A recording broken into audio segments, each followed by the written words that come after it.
There is a sound I still hear sometimes, right on the edge of sleep, when the room is dark enough and my mind is quiet enough to let the old memories breathe. It isn't a scream. It isn't a roar. It isn't anything dramatic or cinematic the way horror is supposed to sound. It's a voice. A human voice.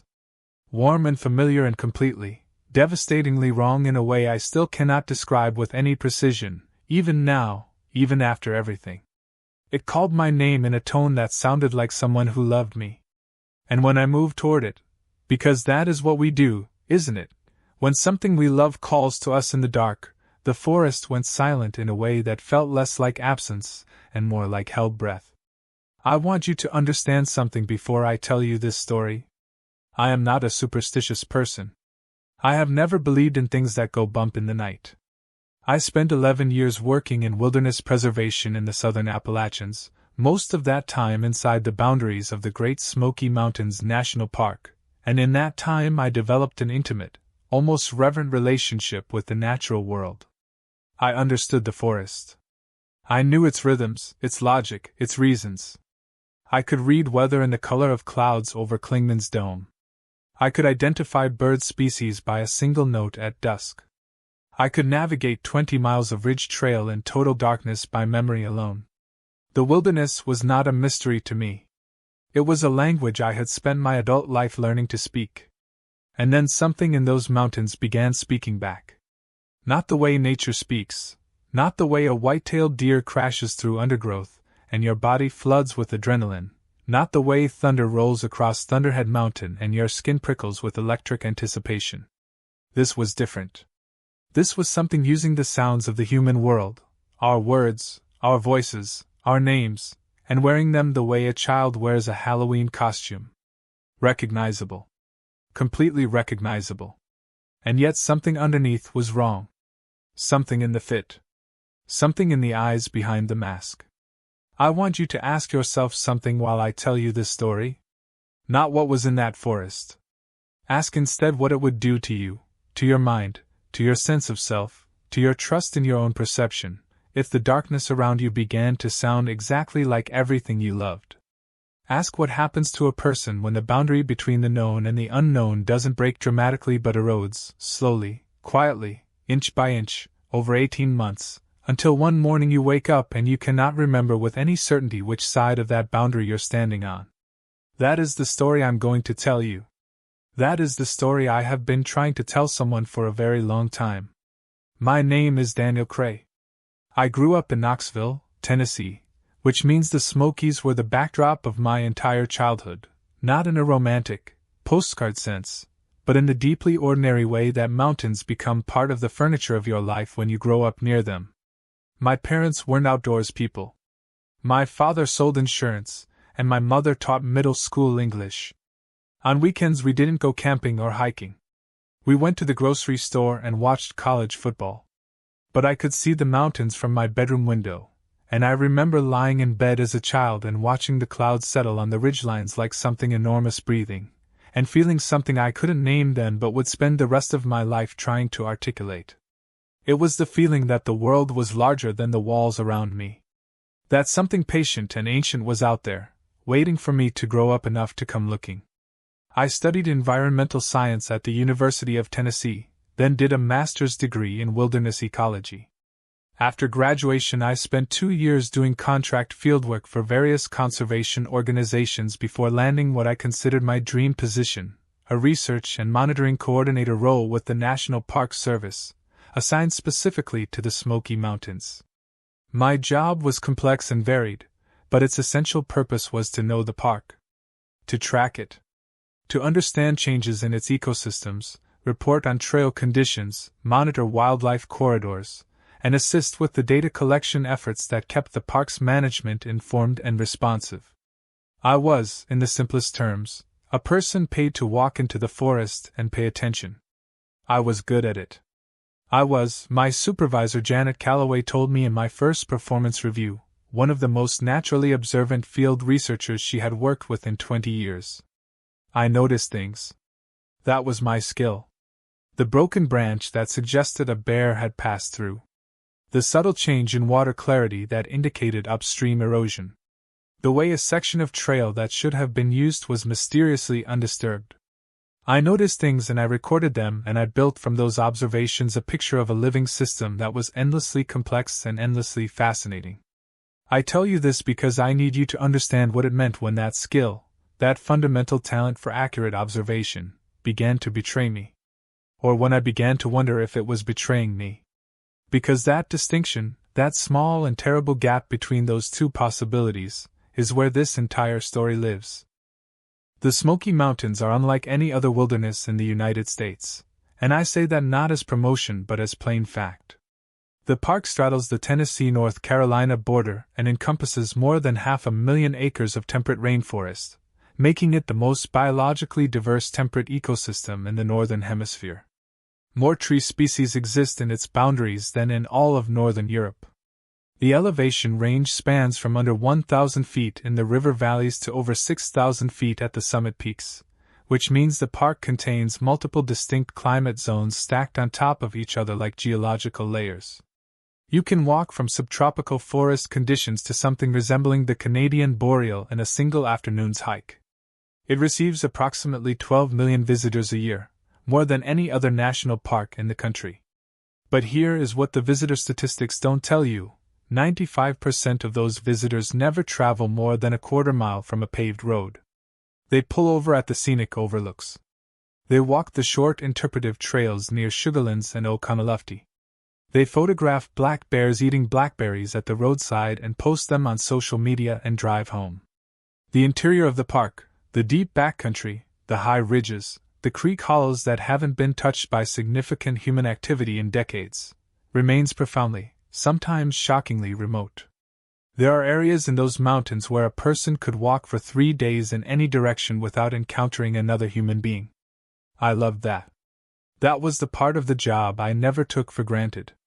The feeling of crossing an invisible boundary somewhere past the last maintained trailhead, where the trail becomes suggestion rather than road and the silence becomes something with weight and texture.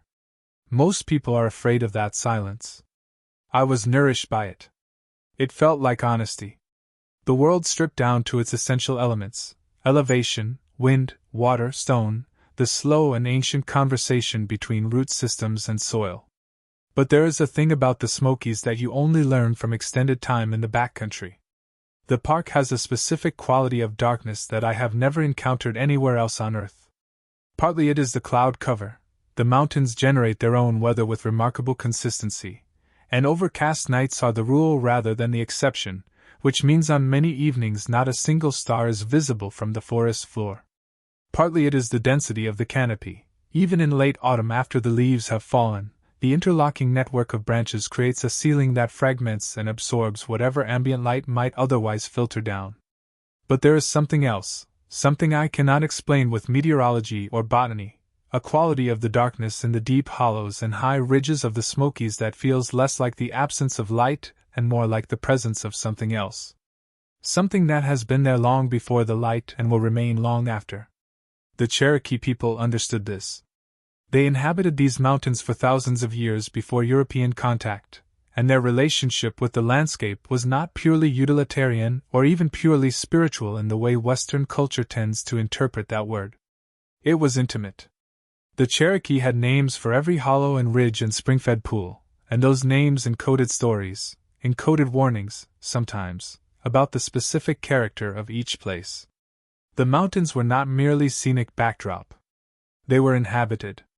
Not simply by deer and bear and turkey, but by something the Cherokee recognized as intelligence. I learned about this in scattered ways during my early years in the park, from conversations with historians, from reading accounts of Cherokee oral tradition, from occasional conversations with elder members of the Eastern Band Cherokee who still live on the Qualla Boundary Reservation on the park's North Carolina border. There is a particular concept in Cherokee cosmology that I found myself returning to often, especially in my later years: the idea that the boundary between the human world and the other world was not a wall but a membrane. Thin in places. Permeable. And that certain locations, certain specific configurations of geography and water and stone, were places where that membrane was thinner than elsewhere. Places where things from the other side could hear you more clearly. could reach closer to the surface. I am not a superstitious person. I want to say that again. But I am an observant person. And what I observed, over 11 years of extended backcountry work in those mountains, was that there were places in the Smokies where things happened that didn't fit neatly into the rational categories I had been trained to apply. Small things, initially. A discomfort that arrived without obvious cause. A sense of being observed by something that wasn't visible.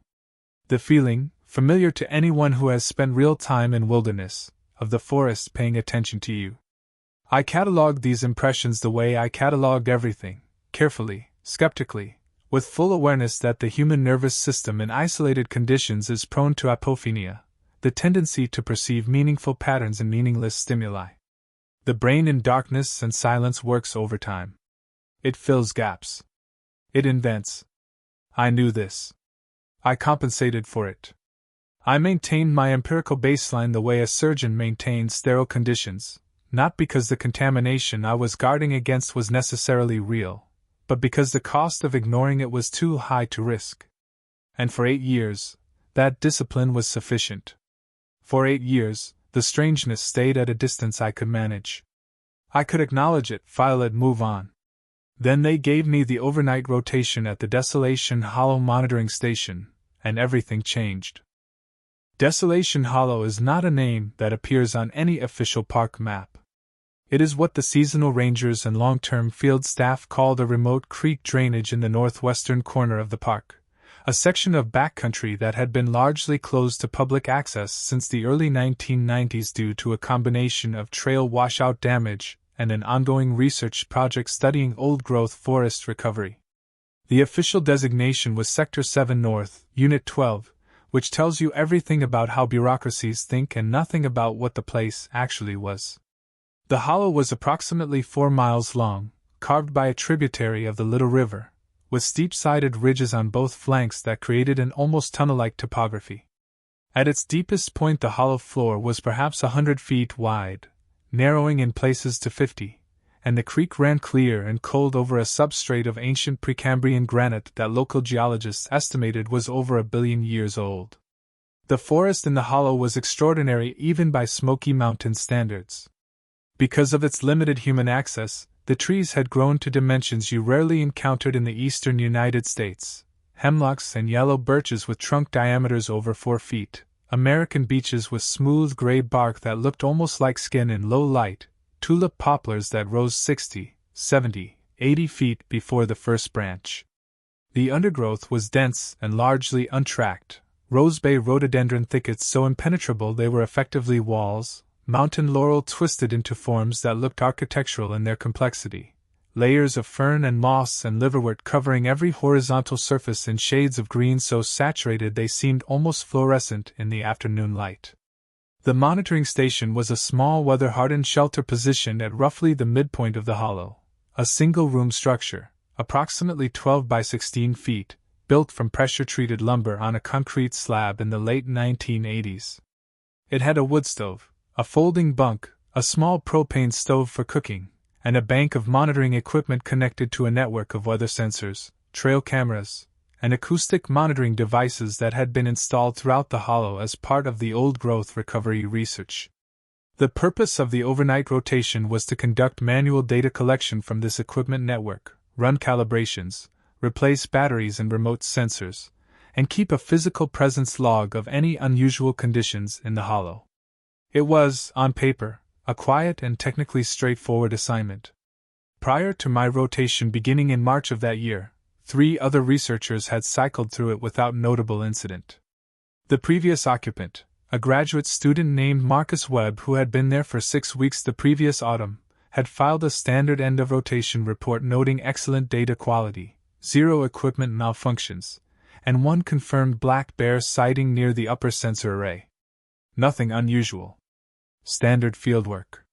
I arrived at the station on a Tuesday in late March, hiking in from the Laurel Branch trailhead in early afternoon, carrying an 80-pound pack loaded with food, equipment, and supplies for a planned 3-week initial rotation. The weather that day was classic early spring Smokies, cold enough for my breath to show in the shadows, warm enough in the direct sunlight that I was sweating under my pack. The sky was doing that thing the smoky sky does in March, cycling through sun and cloud and mist in cycles too fast to predict, so that the light in the forest changed constantly, shifting from bright gold to flat gray to the peculiar luminous quality you get when the sun is behind cloud cover and the light seems to come from everywhere equally. The hike-in was 4.5 miles, the last 2 entirely off maintained trail, and by the time I reached the hollow floor the afternoon light was already failing in the way it does in narrow, steep-sided terrain, not dramatically but steadily, the sky visible through the canopy overhead fading from blue-white to gray-blue to the deep translucent gray that precedes full dark. I set up my gear, got a fire going in the wood stove, ate a meal of rice and beans and canned chicken that I had no particular interest in but consumed with the purposeful efficiency of someone who has been doing backcountry fieldwork long enough to understand that eating is maintenance, not pleasure, when you're working. That first night was quiet. Not entirely quiet. The creek below the station murmured continuously, and at some point around midnight a great horned owl began calling from somewhere on the east ridge, its deep resonant hoot carrying through the dense air with a clarity that surprised me even after years of hearing it. But quiet in the way the deep backcountry is quiet, which is not the same as the silence of a closed room or a library but rather a kind of textured, living silence, full of small sounds that reinforce rather than diminish the fundamental impression of emptiness. I slept well. I noted in my field journal, arrival complete. Station functional. Night conditions normal. No anomalies. It was a week before anything changed. The acoustic monitoring system was, from a purely scientific standpoint, the most interesting piece of equipment in the station. It was a network of 12 high-sensitivity directional microphones positioned at intervals throughout the hollow, originally installed to track wolf reintroduction feasibility, a project that had been shelved but whose equipment remained functional and maintained. The microphones were sensitive enough to detect sound events at a range of several hundred meters, and they fed continuously to a recording array inside the station that I checked and annotated each morning. The morning of day 8, I put on my headphones and ran through the previous night's recordings as I had done every morning since my arrival. Most of it was standard creek sounds, wind in the upper canopy, the owl again at 11:47 p.m., a deer moving through the laurel thicket near Sensor 3 at approximately 2 a.m. based on the audio signature. Normal. Expected. The kind of data that builds the quiet, reliable baseline against which anomalies are measured. And then, at 3:17 a.m. on the recording from microphone 7, the unit positioned farthest up the hollow, near a section of trail that had been washed out in a flood 6 years earlier, I heard something that made me take the headphones off and sit very still for a moment before putting them back on. It was a voice. Human. Male. Not shouting, not distressed. Speaking at normal conversational volume, which given the microphone's sensitivity and the distance involved suggested the source was relatively close to the unit. The recording quality was not perfect. There was wind interference, and the ambient creek sound partially masked it, but the voice was clearly human and clearly speaking in English. I could not make out individual words with certainty. What I could identify was the rhythm and cadence of speech, 3 to 4 words, a pause, 5 or 6 words, a pause, 2 words. Like one side of a conversation. Like someone talking on a phone, though there was obviously no cellular signal in the hollow. I ran the recording 3 times. I noted the timestamp. I noted the duration, 47 seconds. I noted that there was no corresponding audio event on any other microphone in the network, not on microphone 6, positioned 100 meters down hollow from 7, or microphone 8, positioned 100 meters up hollow. The voice appeared on exactly one sensor and nowhere else, which given the acoustic properties of the hollow was geometrically strange. Sound in that terrain traveled further and more broadly than that. A voice at conversational volume near sensor 7 should have been detectable on sensors 6, 8, and possibly 5. My first thought was equipment malfunction. Audio artifacts in field-deployed recording equipment are not uncommon: moisture infiltration, electrical interference, temperature-related component stress. I noted my observation in the daily log, flagged the recording segment with a yellow asterisk that in my filing system meant anomalous, requires review, and hiked up to Sensor 7 to check the physical unit. The microphone was fine. Dry, properly seated in its housing, showing no visible damage or corrosion. The area around it was undisturbed. No boot prints in the soft earth, though after 6 days of dry weather the ground was hard enough that light footprints might not show clearly. I stood at the sensor location and looked up hollow, into the narrowing neck of terrain where the creek bent left around a massive granite outcrop and the rhododendron thickets grew so thick they formed what amounted to a living ceiling over the stream. The morning was overcast, cold, still. Not a breath of wind. The creek ran. A nuthatch made its nasal call from somewhere in the canopy above me. Nothing moved. I hiked back to the station. I told myself a day hiker had somehow gotten off trail and wandered into the restricted zone. It happened occasionally, despite the signage, and had passed through the hollow sometime around 3 a.m., which was unusual but not impossible. People do strange things in the wilderness. They get lost. They hike at night. They end up in places they weren't supposed to be. I told myself that. I filed my report. I moved on. But something snagged in the back of my mind, the way a nail catches a sweater. The kind of small wrongness that your rational brain files away as insignificant, but your deeper, older brain, the part that evolved in environments where small wrongnesses could mean predators, treats with a quiet, persistent attention.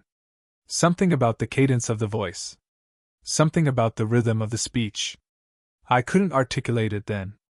I would understand it much later.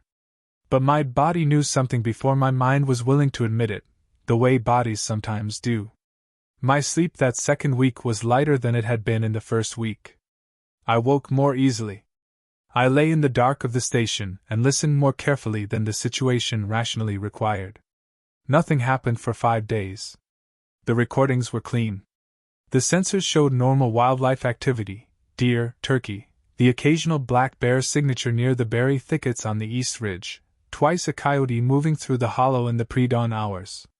I began to relax back into the easy rhythm of fieldwork, the physical satisfaction of maintenance hikes, the meditative pleasure of data entry, the deep and calming repetition of observation without expectation. The hollow in the second half of March was achingly beautiful, the red buds coming into bloom on the south-facing slopes above the creek, the hepatica pushing up through the leaf litter with its small purple flowers, the first spring peepers starting their evening chorus in the wet meadow at the hollow's lower end. I remembered why I had wanted this life. I remembered what it felt like to be in honest contact with the world. On the 14th night, at 2:44 a.m., microphone 7 captured the voice again. This time, on a perfectly still night with no wind interference, the recording was clearer. I sat with my headphones on in the cold station, the wood stove ticked in the corner, and I listened. And this time I could make out words. Not all of them. Not even most of them. But some. A name, Thomas. And then a phrase, "Don't go that way," and then something muffled, and then something that sounded, though I might have been wrong, like the words, "Come back here." I took the headphones off. I was very calm. I was deliberately, carefully calm, the way you are calm in the field when something happens that could escalate into an emergency if you let it spike your adrenaline before you've finished gathering information. I checked the other microphones. Nothing. Microphone 7 only. The voice spoke for 63 seconds and then stopped. No other sound. No movement. No response from whatever it was speaking to. I put on my boots and my jacket and my headlamp and I walked up to sensor 7 in the dark. I want you to sit with that for a moment, a person, alone, miles from any other human being, walking toward the source of an unexplained voice in the middle of the night in an already strange and remote piece of wilderness. I want you to consider why I did that, because it is, in retrospect, the decision that changed everything. I walked toward it because I am an observer. Because the data was incomplete. Because I needed to know what was there. What I found was nothing. The hollow was empty. The rhododendrons and beeches and hemlocks stood in the cone of my headlamp light like witnesses who had agreed in advance to say nothing. The creek ran. My breath steamed. The night was so still I could hear my own heartbeat. I stood at sensor 7 for 10 minutes. I played my light over the undergrowth, across the stream, up the steep slopes on both sides of the hollow. I found nothing. No boot prints even in the silt at the creek's edge, where the ground was soft enough to hold an impression from a passing deer. Nothing had come through there. Not recently. I walked back to the station and spent the rest of the night at the table with my field journal and a cup of rehydrated coffee, writing down everything I had observed, in exact sequential order, with time stamps. This is what training looks like. This is what you do when you don't have an explanation, you document. You refuse the comfort of premature conclusion. You sit with the uncertainty and you keep your records precise. But I could not explain the voice. And the name Thomas, that was the thing that followed me through the next several days like a slow tide. Because there had been a search and rescue incident in the park the previous September. A 42-year-old hiker named Thomas Garrett who had entered the backcountry on a solo 3-day trip and had not returned on his expected date. The search had been extensive, involving NPS Rangers, Tennessee Emergency Management Resources, and volunteer teams. It had concluded after 10 days without recovery. Thomas Garrett remained on the missing persons register. He had last been seen on the trailhead registry at Laurel Branch. The same trailhead I had hiked in from. The same drainage network that fed Desolation Hollow. I cannot tell you with certainty that the name I heard on that recording was referring to Thomas Garrett. I cannot tell you it wasn't. What I can tell you is that I drove that connection into the lowest basement of my mind and locked the door, because it was exactly the kind of link that the isolated, pattern-hungry human brain constructs in the dark, and I was not going to let myself build a haunted house out of coincidence and uncertainty. I was a researcher. I documented. I maintained my baseline. I moved on. The voice came back the following night. And the night after that. And after that. By the end of my 3rd week at the station, the voice at microphone 7 had been captured on 11 separate recordings spanning 16 nights. Each event occurred between 2 a.m. and 4 a.m. Each lasted between 30 seconds and 2 minutes. Each appeared exclusively on sensor 7, with zero acoustic trace on any adjacent sensor. Each time I walked up to the sensor location afterward, I found nothing. The pattern itself was what troubled me most, because pattern implied behavior, and behavior implied agency. And agency in that hollow at that hour could only mean one of two things: either a human being was deliberately avoiding my detection and somehow producing sound in a manner that defied the acoustic properties of the terrain, or the recording equipment was malfunctioning in a precise and consistent and technically inexplicable way. I filed a formal anomaly report to Janet's office in Gatlinburg, describing the audio events without speculation, requesting that a technician inspect the monitoring system during my next scheduled resupply trip. Janet's response was professional and measured. She would arrange an inspection. I should continue documentation. If at any point I felt safety was a concern, I should exit the hollow, and she would arrange an alternate arrangement. She did not, to her credit, tell me what I was hearing. She also did not tell me what the previous occupant, Marcus Webb, had noted in his personal field notes. That detail I didn't discover until much later, and I'll get to it. The technician came. His name was Roy Buchanan, a 50-year-old electronics specialist who had maintained the park's remote sensor network for 15 years and who had the calm, unhurried competence of someone who has fixed things in the middle of nowhere for long enough that very little surprises him. He spent a full day inspecting the acoustic network, running diagnostic tests, checking the recording hardware. His verdict: the equipment was functioning within normal parameters. No faults, no interference sources, no explanations.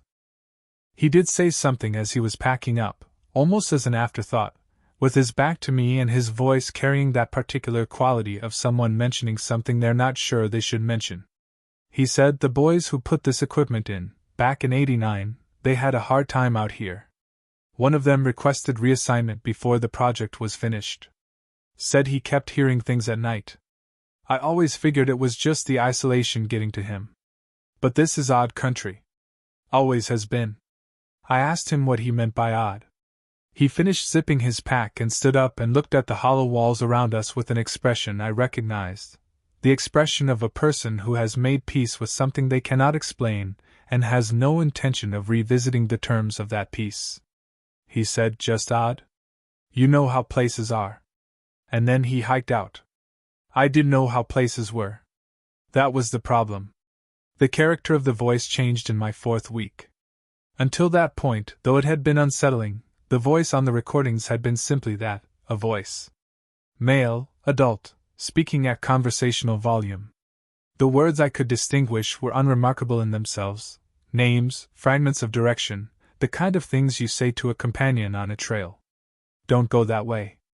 Wait here. Over here. Come back. Human words, human rhythms, human register. Wrong in location and context, wrong in the physics of its acoustic signature, but in its quality, the texture and tone of the sound itself, essentially ordinary. In the 4th week, something shifted. I was running the morning recordings as usual, moving through the night's audio in chronological sequence, and I came to the 3 a.m. segment from Sensor 7. The voice had become so reliably regular that I had almost developed a grim routine around it, the way you develop a routine around any recurring obligation. But this time, 23 seconds into the recording, the voice did something I hadn't heard before. It laughed. Not happily. Not the full-throated laugh of someone delighted or amused. A quieter sound than that, more intimate. The kind of laugh that belongs in a living room, in a moment between two people who know each other well. Brief, soft, familiar. The sound of human warmth. And it was the most frightening thing I had heard in 11 years of fieldwork. I want to try to explain why, because I think this is important, and I don't want to skip past it. A scream in the wilderness is frightening, but it fits within the landscape of known possibilities, it activates clear and purposeful responses. A strange animal sound is disorienting but ultimately explainable. But that laugh, small, warm, private, completely at home in a place where it had absolutely no business being, that was a different category of wrongness entirely. It was the wrongness of a thing that isn't afraid. The wrongness of a thing that is comfortable. That has been here for a while. That knows the territory. That afternoon I sat outside the station in the cold spring sunlight, and I did something I had been carefully avoiding. I thought seriously, for the first time, about what the voice actually was. Not what the rational checklist of explanations said it might be. What, in the aggregate of everything I had observed, it most probably was. The acoustic impossibility ruled out a human source moving normally through the hollow. Normal human movement through that terrain at those distances would produce detectable sound events on multiple sensors, and it never did. The consistency of the location, Sensor 7, always Sensor 7, ruled out random atmospheric acoustic anomaly. The regular temporal pattern ruled out random environmental cause. The clarity of the words, the complexity of the laugh, ruled out equipment artifact. I had been a scientist my entire adult life. Science had no box for this. And that was not the frightening part. The frightening part was the growing, reluctant recognition that my discomfort with the voice was not just intellectual. It was not just the professional discomfort of an unexplained data point. Somewhere in my nervous system, in the parts of me that predated my education and my training and my empirical commitments, something was reacting to that voice the way it would react to a predator. Not with the sharp, useful fear of immediate danger, but with the deep, cold, persistent fear of being watched by something you cannot see or understand or escape. I filed my report. I stayed in the hollow. Because that is what I do. Because leaving felt like, I didn't understand this then, but I understand it now, it felt like losing something. Not just an assignment. Something more essential than that. It felt like if I left, whatever was in that hollow would always be there, inside me, unresolved. An open wound. A question I hadn't been able to answer. And a certain kind of person, a scientist, an observer, someone whose identity is built around the ability to understand the world accurately, cannot live comfortably with that. My decision to stay was, in its deepest logic, a decision about who I needed to be. It had very little to do with the voice in the hollow. And that, I think now, is precisely how it worked. In the 5th week, the voice began using my name. I will say that again, because I want the weight of it to land properly. In the 5th week, at 3:09 a.m. on a night of heavy cloud cover that had settled into the hollow like a physical presence, turning the air thick and damp and reducing visibility to perhaps 30 feet from the station door, microphone 7 captured a voice saying the following words, which I listened to 7 times with my headphones and transcribed into my field journal letter by letter, word by word. Daniel. Daniel, are you there? It's Thomas. I need you to come and find me. I did not move for a very long time. I sat at the monitoring station table, in the dark, with the wood stove ticking, and I did not move. My coffee went cold. The mist pushed against the station windows. The creek ran. Outside, in the hollow, nothing moved and no light existed except the faint gray diffusion of cloud-covered sky through the canopy. I need you to understand the specific and particular terror of hearing your own name spoken in the dark. Not by a voice you know and can attribute and contextualize. By a voice that has been present in that hollow for 5 weeks, that has no acoustic source, that has been speaking to no one and nothing every night between 2 and 4 in the morning, that has built itself incrementally in your awareness from curious anomaly to genuine dread, and that has now, without warning, crossed the boundary between the impersonal and the personal and called you by name. It knows your name. The rational brain, bless it, immediately begins assembling alternative explanations.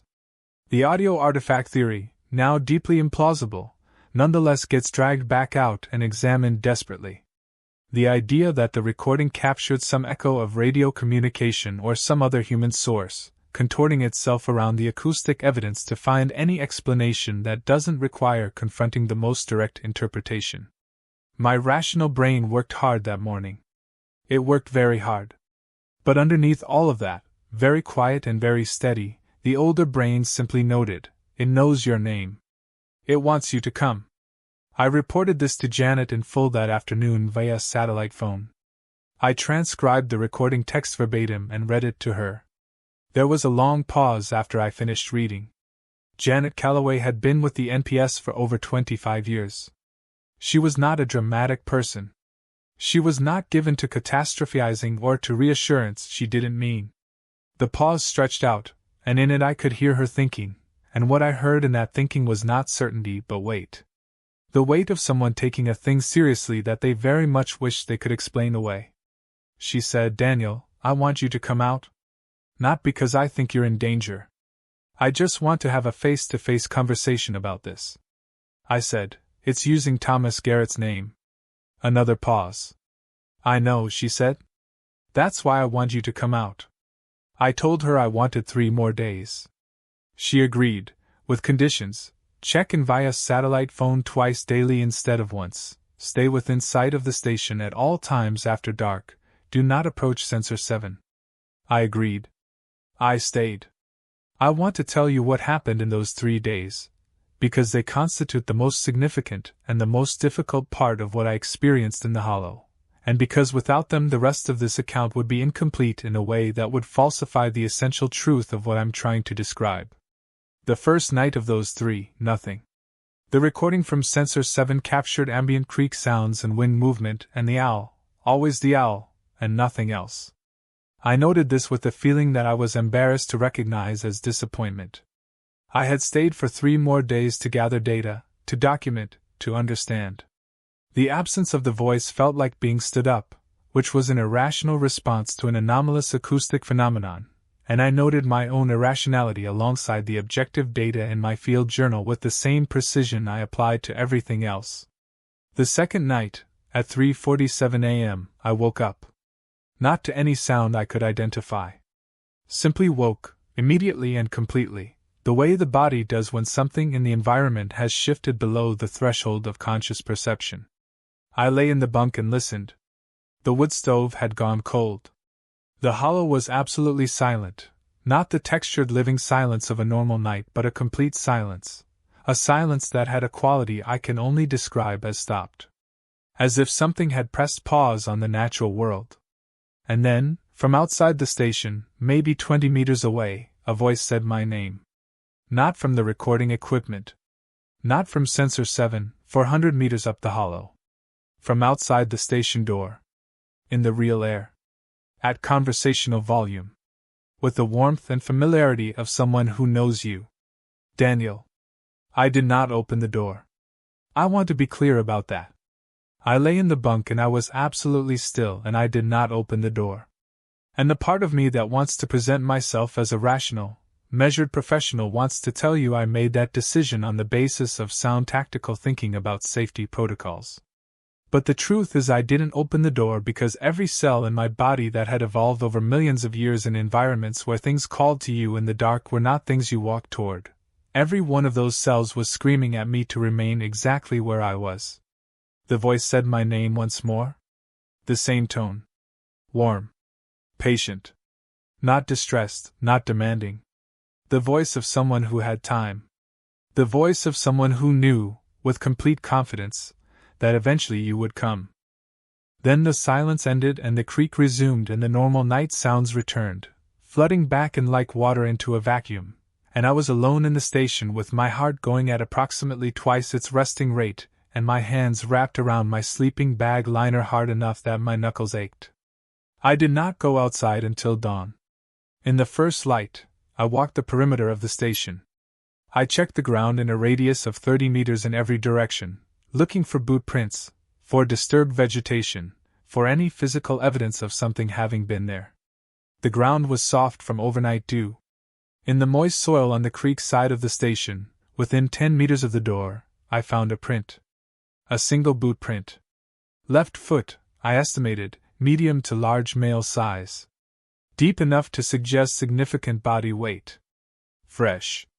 No others around it, which was physically impossible unless whatever made it had appeared at that point, and then ceased to exist, because there were no approach prints, no departure prints. One print in the soft earth outside my door. I photographed it. I measured it.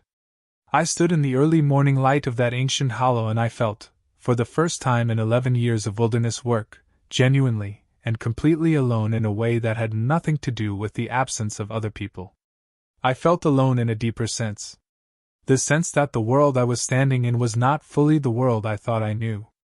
That there was a layer beneath the visible, beneath the mosses and the beaches and the clear cold creek and the familiar geological reality of the Precambrian granite. A layer that operated by different rules and had been patiently, quietly going about its business since long before I arrived and would continue long after I was gone. That feeling, that specific, vertiginous feeling of the floor of reality thinning beneath you, is the thing I have never been fully able to recover from. Not the voice. Not the footprint. The feeling. On the third day, before I hiked out, I found the notebook. It was in the equipment locker on the back wall of the station, inside a waterproof case behind a spare battery pack for the acoustic monitoring array. A standard field notebook, black cover, the kind you get at any outdoor supply store. The name written on the inside cover in blue pen was Marcus Webb. Marcus Webb had been the previous occupant. The graduate student who had filed the clean, unremarkable end of rotation report noting excellent data quality and one black bear sighting. The report that had described 6 weeks in the hollow as entirely routine. His personal notebook described something else entirely. I will not read you the whole notebook. Parts of it are technical, parts repetitive, and parts, toward the end, become difficult to follow in ways that I attributed partly to his deteriorating mental state and partly to the fact that he was writing quickly and under duress. But the significant parts one will tell you. Because they told me things that changed my understanding not only of what was in the hollow, but of what it was doing. Of what it wanted. Marcus had heard the voice beginning in his second week, the same timeline as mine. His initial response had been identical to mine: equipment malfunction hypothesis, physical inspection, nothing found. By week 4 he had recorded the voice on 27 separate occasions and had begun noting the same acoustic impossibility I had documented: single sensor capture, no adjacent detection. He was also more willing than I had been to speculate in his notes, which is perhaps a function of personality or perhaps of his academic training, which was in acoustic ecology rather than field ecology. He was more intimately familiar with what the recording equipment could and couldn't do, and his certainty that the recordings were not equipment artifacts came earlier and more completely than mine. What he documented in his 4th and 5th weeks, however, was something I had not experienced. Something that, reading his notes in the cold spring afternoon light of the station with my pack already loaded and my boots already tied and my intention to leave absolutely firm, made me understand that what I had experienced in my 5 weeks was not the full picture. That I had been, in a sense, in a preliminary stage of something. Marcus had not just heard the voice on the recording equipment. He had heard it in person, outside the station, as I had. But unlike me, in a decision I will not judge, he had opened the door. He wrote about this in a very controlled way that suggested he was working hard to maintain his clinical voice against considerable internal pressure. He wrote, "I exited the station at 3:22. Source of vocalization was not immediately visible. Advanced approximately 15 meters towards Sensor 7 trail direction. Vocalization ceased upon my exit. Remained stationary for approximately 7 minutes. At 3:31, observed movement in rhododendron thicket at Creek Crossing, approximately 30 meters north of station." He underlined the next sentence. "Movement consistent with bipedal subject of approximately human size and proportion." He followed it. Of course he did. He was a scientist. He followed it up the hollow in the dark for, by his own account, nearly 40 minutes, tracking by sound, never close enough for his headlamp to illuminate whatever was ahead of him. It moved when he moved and stopped when he stopped, and never let him close the distance. He described the experience with remarkable composure for the most part, noting the acoustic properties of its movement, the way it displaced vegetation, the sound of its footfalls on stone, the one occasion when he heard what he was certain was breathing. And then he wrote something that I read twice and then sat with for a long time before packing the notebook into my pack and beginning the hike out. He wrote, "At approximately 4:10, subject stopped moving. I was stationary at the base of the granite outcrop at the hollow's upper bend. Subject's position was estimated 15 to 20 meters ahead, in dense rhododendron, no visual. We remained stationary for approximately 4 minutes. During this period, the subject produced vocalization. Not the voice previously recorded. Different register. Higher. The vocalization consisted of my name, spoken once. Then a pause. Then my name again. Then a pause of perhaps 30 seconds. Then the following phrase, which I am recording verbatim as I transcribed it in the field immediately after the event. We know what you're looking for. Everyone who comes here is looking for something." He left the hollow the next morning. He never filed a formal anomaly report. He filed the clean, unremarkable report about data quality and a black bear. I understand why. I understand it completely. Because there is a kind of experience that is too large and too strange for the categories available to official documentation, and the attempt to force it into those categories does a violence to the experience that feels wrong in a way that is hard to articulate but impossible to ignore. Marcus Webb had been somewhere that the forms didn't cover. He had filed the form anyway, emptied out, and left. And whatever was in that hollow had remained, as it had been remaining, patiently and without apparent urgency, for a very long time. I hiked out in the late afternoon, reaching the Laurel Branch trailhead in full dark, finding my truck exactly where I had left it with a dusting of yellow-green pollen from the tulip poplars on the windshield and a dead battery because I had left the interior light on 3 weeks earlier. I sat in the truck in the dark parking area with my pack on the seat beside me and waited for the emergency jump battery in my gear bag to do its work, and I thought about what Marcus Webb had written. We know what you're looking for. Everyone who comes here is looking for something. I thought about what I had been looking for. I thought about this carefully and honestly, the way I try to think about everything, without sentiment or self-protection. I had come to the hollow because it was a good assignment. Because it was the kind of close, extended fieldwork I was best at. Because I was, if I was being fully honest, running a little on professional autopilot after 8 years in the same park, and a new sector, a new set of conditions, had felt like revitalization. Like a thing to be interested in. But that wasn't all of it. And in the darkness of that parking area, with the trees around me and the mountains invisible but present in the darkness the way they always are, that permanence, that patient enormity, I tried to see the rest of it. The part one had been less willing to look at. I was 41 years old.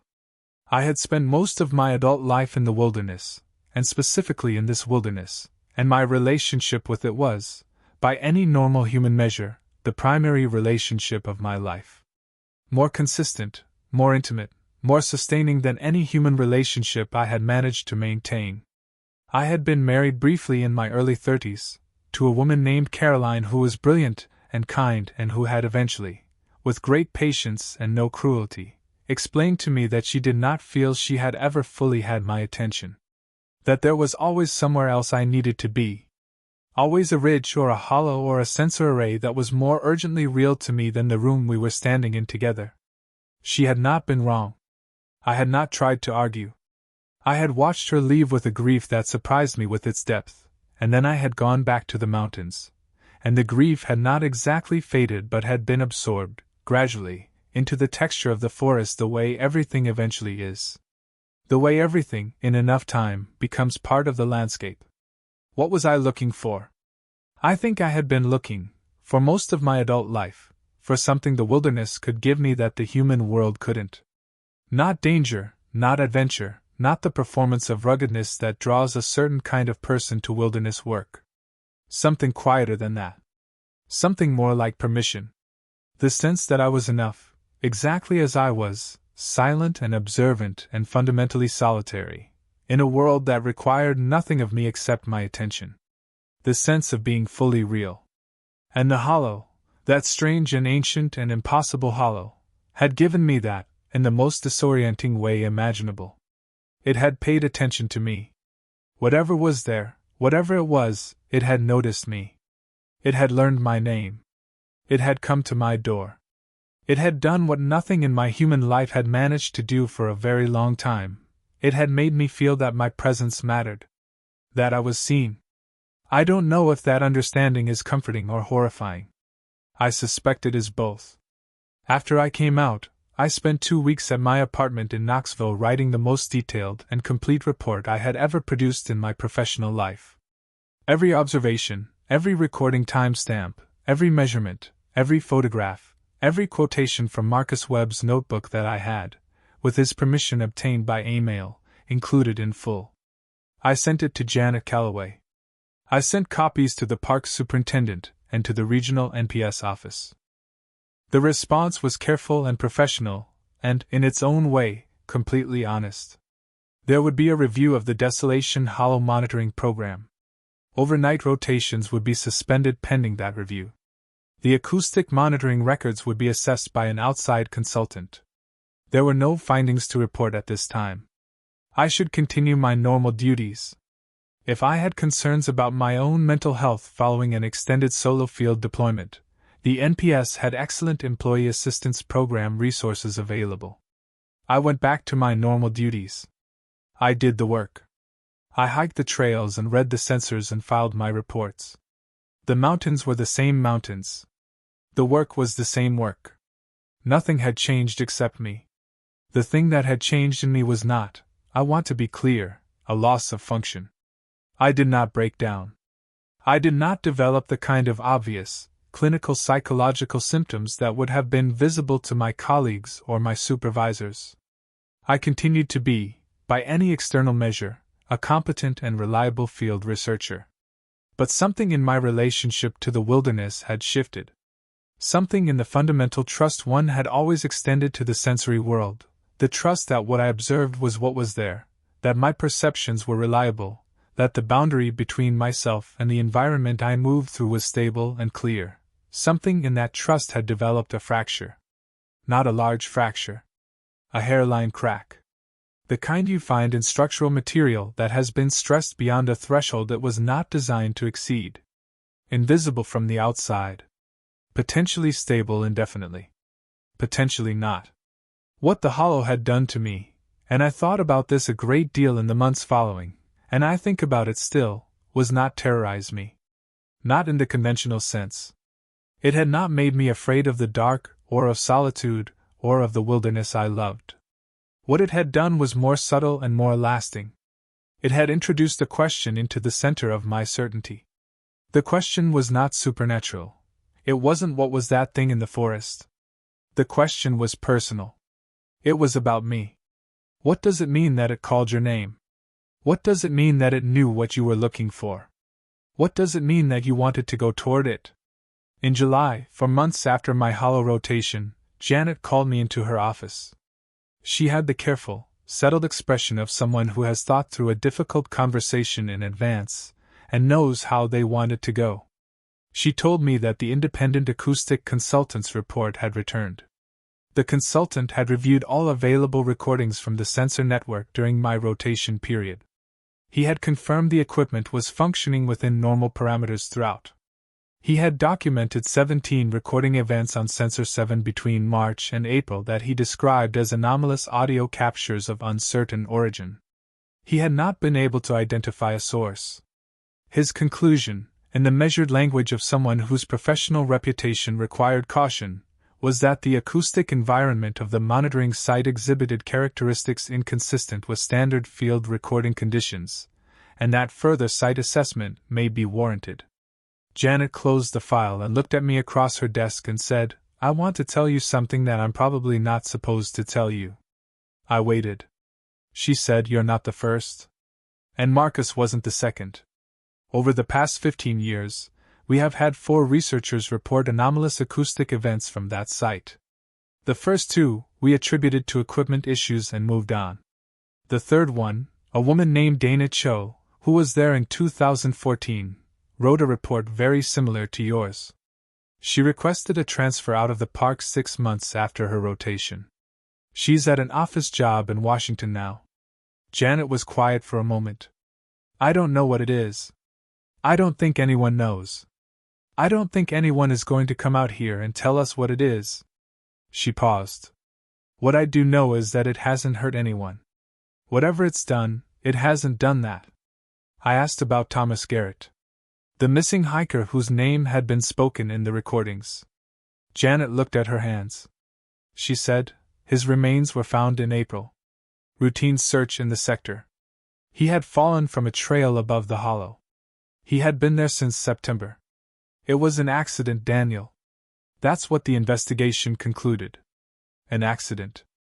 I sat with that for a long time. Then I asked the question that had been forming in me since the night outside the station, since the warmth in the voice that said my name. I asked, "Do you think it knows that? Whatever is there. Do you think it knows what happened to him?" Janet looked at me for a long time. She said, "I think whatever is there has been there for a lot longer than Thomas Garrett. I think it has been there for a lot longer than any of this." She gestured vaguely, and I understood the gesture to mean, longer than the park, longer than the trails, longer than the people who had named the mountains and mapped the hollows and put their sensor arrays in the old-growth forest. "I don't think it's trying to tell us about him," she said slowly. "I think it's using what it has. Using what it's collected. And I think what it collects is us. I want to tell you about the last time I went back to the hollow. This was in October, 7 months after my rotation ended. I went alone, without authorization, on a day off, which was a violation of park protocols I had never in my professional life committed before. I hiked in from the Laurel Branch trailhead on a clear, cold morning, the hardwood canopy transformed into the red and gold and copper that the Smokies become in autumn, the light coming through those leaves the color of fire. The hollow in October was different from the hollow in March, drier, quieter, the creek lower, the rhododendron no longer lush green but a darker, tighter shade. The monitoring station was locked and dark, the equipment network presumably still running on its automated cycles, the sensor array doing its patient work in the empty hollow. I did not go to the station. I walked up the hollow floor to the granite outcrop at the upper bend, the place Marcus Webb had described in his notebook. I stood on the granite with my back against the stone and I looked at the rhododendron thicket across the creek and I listened. For a long time, nothing. The creek. A woodpecker hammering at a dead beech somewhere up the east ridge. The small stirring of wine through the canopy overhead. And then, from the rhododendron thicket, from the same dense impenetrable green that had been the source and the mystery, and the architecture of everything that had happened in that hollow, I heard something move. Once. A single shift of weight, a settling of branches. The sound of something that knows you are there and is acknowledging, without revealing itself, that it knows. I did not call out. I did not ask questions. I did not move toward it. I simply stood on the granite and breathed and let myself know, without pretending otherwise, that I was in the presence of something I didn't understand and never would. Something that had been in those mountains when the Cherokee lived here, when the first European settlers pushed into the hollows, when the park was established in the 1930s. Something older than the names we had put on the landscape and older than the fears we had brought with us from other continents and other centuries. Something that had listened to all of us, in the dark, and had learned our voices and our names and our hopes, and had held them, these collections of human essence, the way the mountains hold fog, not understanding them, perhaps, but not letting them go either. I thought about what it had said to Marcus Webb. We know what you're looking for. Everyone who comes here is looking for something. I thought about the truth of that. The deep, inarguable truth of it. Every hiker who had ever entered those mountains carrying the specific weight of their specific life, carrying loneliness or grief or the need to prove something, or the need to escape something, or the pure and beautiful need to be somewhere that asked nothing of them except their presence. Every one of us, entering the wilderness, was looking for something the ordinary human world had not been able to provide. Connection. Clarity. Silence. Peace. Something real. And whatever was in that hollow, whatever ancient intelligence had been collecting us, collecting our voices and our names and the specific acoustic signature of our human longing, it knew that. It had perhaps always known it. It offered back what we had brought in. It called us by name. It made us feel seen. The most ancient fear is not the monster in the dark. The most ancient fear is the possibility that the darkness sees you more clearly than the light does.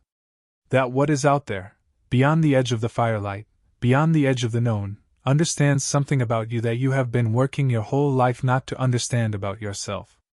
I stood on that granite for a long time. The hollow held its breath around me. Autumn light moved through the canopy in slow gold bars. The creek ran. The thing in the rhododendron stayed where it was, patient and present and absolutely, devastatingly still. Eventually I said out loud, to no one and to everything, I know. I don't know exactly what I meant by that. I know what I felt. I felt, and this is the part that has stayed with me most completely, that returns to me in the dark on the edge of sleep, that I cannot explain or escape or resolve into something more comfortable. I felt understood. In a hollow in the ancient mountains of the southern Appalachians, alone and unauthorized and 4 miles from the nearest human being, I felt, for a moment, completely and utterly understood. Then I turned and walked back out the way I had come. Through the gold and copper light, through the hollow that had been there since before memory, through the mountains that had watched everything pass and would watch everything pass. I reached the trailhead at dusk and drove back to Knoxville and made dinner and sat at my kitchen table and wrote everything down. That is what I am reading to you now. I left the NPS the following spring. Not dramatically. I served out my notice period, completed my ongoing projects, gave Janet a hug at my farewell gathering and meant it. I took a position with a small environmental consulting firm based in Asheville, North Carolina, doing watershed assessment work that keeps me in the southern mountains without keeping me in the park. It is good work. I am good at it. The mountains are the same mountains. I still hike in the Smokies. I still find them beautiful. I still feel, when I cross the boundary from maintained trail into genuine backcountry, that particular quality of relief that has defined my relationship with wild places since childhood. Something unclenching in the chest. Something settling. But I don't go back to the hollow. Not because I'm afraid of what's there. I've made my peace with what's there, insofar as anyone can make peace with a thing they don't understand. I don't go back because of what Marcus Webb's notebook said. What it said that the voice in the rhododendron said? We know what you're looking for. Past tense now, maybe? I found it, or something like it, or understood something about it that made the searching different. Not finished. I don't think the searching is ever finished. But changed. Quieter. Less desperate. There is a moment that sometimes comes on long solo hikes in the high backcountry. usually in the hour before sunset when the light is going gold and the shadows are long and the world has a quality of fullness that is almost unbearable. A moment when you are entirely alone and entirely present, and the boundary between yourself and the landscape around you goes briefly, beautifully permeable. When you can't quite locate the edge of yourself. When the forest isn't something you're moving through but something you're temporarily part of. I have been chasing that moment my entire adult life. I think we all are, in our various ways. I think that's what the wilderness offers that nothing else can, not adventure, not escape, not the performance of self-sufficiency. That moment of permeable boundary. That moment of belonging to something larger and older and more patient than the noise of the ordinary world. The thing in the hollow understood that about us. About all of us who came carrying our specific hunger into that specific dark. And it used that understanding, in whatever way it used it, for whatever purpose drives something that old, and that strange, and that patient. I will never know its purpose. I have accepted that I will never know its purpose. Acceptance is the best you can do when you are confronted with something that exists outside the boundaries of what you were designed to understand. But sometimes, in the hour before dawn, when the world is at its most honest, I lie awake and I think about that hollow. I think about the owl at 11:47 p.m., reliable as a heartbeat. I think about the cold, clear water over billion-year-old granite. I think about the beech trees with their smooth, gray skin. I think about the voice at the edge of what I could hear, warm and patient and personal, calling me by name in the dark. And I think, whatever it is, it has been there since before we had names for things like it. It will be there long after the last of our names has faded. In 1,000 years, maybe someone else will walk into that hollow. Maybe they will set up their monitoring equipment and sit alone in the dark and listen. Maybe they will hear a voice that knows things it shouldn't know. Maybe they will open the door when they should have stayed inside. Maybe they will follow the sound through the rhododendron thicket in the dark and come within reach of something they will spend the rest of their lives trying to describe. Or maybe they won't. Maybe by then we'll have developed a better language for what lives in the high hollows of ancient mountains. Maybe we'll have stopped being so surprised that the darkness pays attention to the ones who spend their lives paying attention to it. Maybe we'll have finally understood what the Cherokee understood for thousands of years, that the membrane is thin. That the places where it thins are not traps or dangers. They are invitations. Invitations to know ourselves more honestly than the comfortable, well-lit human world generally requires. The greatest horror, in the end, is not what hides from you in the darkness. It is what the darkness holds up for you, like a mirror, that you have been spending your whole life trying not to see. I went into that hollow looking for data. I came out knowing something true about myself that I did not know before I went in. Whether what gave me that knowledge was malevolent or benevolent or simply ancient and indifferent, I cannot say. Whether it was real in the way the granite was real, or the creek was real, or the owl at 11:47 p.m. was real, I cannot say.